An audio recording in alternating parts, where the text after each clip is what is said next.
Hi, this is Philippe. I'll be your guide during this video in which I will answer your questions. We'll be talking about my experience, my competence as a commercial guide. We'll cover security, the handling of emergencies, the management of a motorcyclist group, my mechanical abilities, and how I can handle the organization of a road trip. As part of my training with the CFM, the Centre de Formation des Motards in Cognac, France, I've learned how to ride safely on open roads and how to manage group convoys. I've also learned how to be a roadside first responder, to fill in accident reports and secure a scene in case of an emergency, and last but not least, how to prepare a motorcycle road trip to provide the best experience for my participants. I have owned 31 motorcycles, 4 of which were mopeds, and 2 of them were Honda 600 XLR, one of which I used in Arizona for about 3 years, and I've covered about 4,000 miles, which is roughly 6,000 kilometers. I used to get the recreational permit for it, which allowed me to use off-road and paved roads within the desert, in the middle of saguaros and jumping choyas, which are cactuses. That's about my experience on 2 wheels off-road. Also, I've been in South Africa, where I rented a 1-day trip on a quad, and that was quite intense, so I handled it pretty well. And well, my impression about riding off-road is kind of like skiing. It's always easy. I've been trained as a roadside first responder, intervenant en secours routier. So now I can step in effectively during a road accident. I know how to protect the scene, assess the damage, call the emergency services based on my observations. I can give them all the info. I can protect others and give first aid to the victims.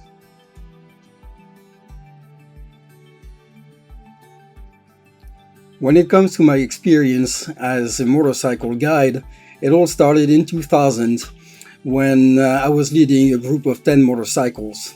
We were called the Legionnaires, and since I knew all the roads of California, all the Sierra Nevada and the west of Arizona, I was leading the group. Then in 2004, I moved back to France, and I met with the CBR XX Club de France and the Hayabusa Club de France, since I was the owner of a Hayabusa. And we did 2 weekends during 2007 and 2008, during which I was asked to be one of the guides. There was 8 guides for 110 motorcycles, so we had 8 groups, and we led the way during the weekends, at the end of which the gendarmerie told us that we did a good job, because even though we didn't really know about it, they had us in check, since we told the prefecture that we were going to be a huge group. So everything went fine during these times. Then in 2023, I met with a group of 30 Indian motorcycles. It was the Indian Ladies First. They had gathered from all over France in Fréjus for the weekend. That day, they had planned on rallying Antibes, going through Cannes using the seashore road. But I informed them that that day, Cannes was closed due to a triathlon. So since I knew the region and I had experience leading groups, they asked me if I could lead the way. We agreed on an itinerary. We talked about safety. It was not an issue because they are used to riding as a group. so they knew security and the directional gestures. Some of them were already hungry, so we agreed that we would be in Antibes no later than 1 p.m. So I made sure that everything went according to plan.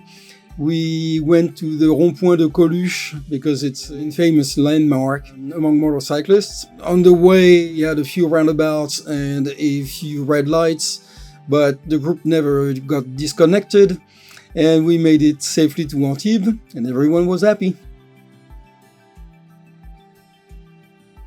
For me, the role of a motorcycle guide is exciting, but it comes with challenges. The first and most important one is safety. Riding in a group, you want everyone to follow the right pace, to keep safe distances, and behave on the road. You also have to anticipate traffic, unexpected conditions, and be able to act very quickly when something goes wrong. The second big challenge is about itinerary and schedule. As a guide, you have to respect the schedule, manage the fuel stops, the breaks, the meals. Sometimes the road changes, sometimes the weather changes, and you need to adapt the itinerary accordingly on the spot, while keeping the spirit of the trip alive. The third big challenge is managing people. Riders come in many shapes and forms, and they're going to have different expectations. Some of them want to ride fast, some of them want to take their time, they want to stop for pictures, enjoy the scenery.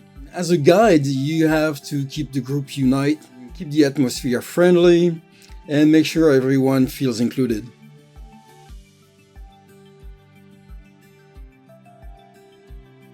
Un jour en Californie, nous étions à Hayabusa et un de nos membres a glissé sur une plaque d'huile.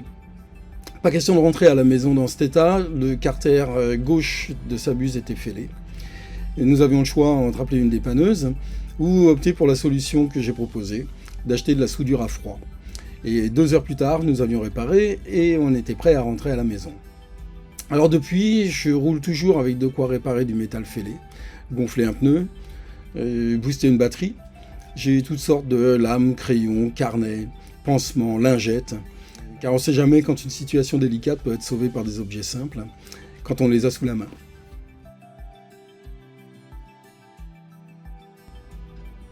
Je peux démonter et remonter une moto entière, réparer des connexions électriques, changer ou réparer un pneu.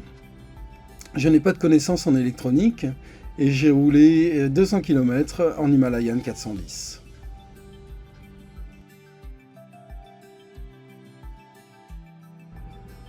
J'utilise régulièrement 68 degrés, Kalimoto et MyTrax qui suit mes traces et me permet de les exporter en GPX et en KML.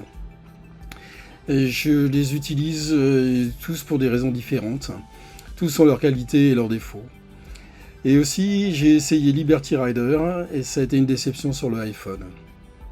Alors, j'ai créé des fichiers GPX pour naviguer sur ma Goldwing. Je le faisais sur le site de Honda et malheureusement, ils ne proposent plus ce service. J'ai récemment commencé à utiliser Osmand. J'ai importé et exporté des fichiers GPX, tout fonctionne et l'interface m'est agréable. Pour vous faire une petite synthèse de mes connaissances en fichier KML, je vous ai fait une petite vidéo où on survole le Vercors. C'était à l'aide de My Maps, Google Earth Studio et Premiere. Si je veux faire ce métier à plein temps, c'est parce que la moto fait partie de ma vie depuis toujours. J'ai parcouru des centaines de milliers de kilomètres et ce que j'aime avant tout, c'est partager cette passion. Être guide moto, ce n'est pas seulement conduire, c'est sécuriser un groupe, organiser un voyage, et surtout faire découvrir des paysages et des cultures. I hope my video gave you a clear picture of my experience and my motivation to become a full-time motorcycle tour guide for your company. Goodbye.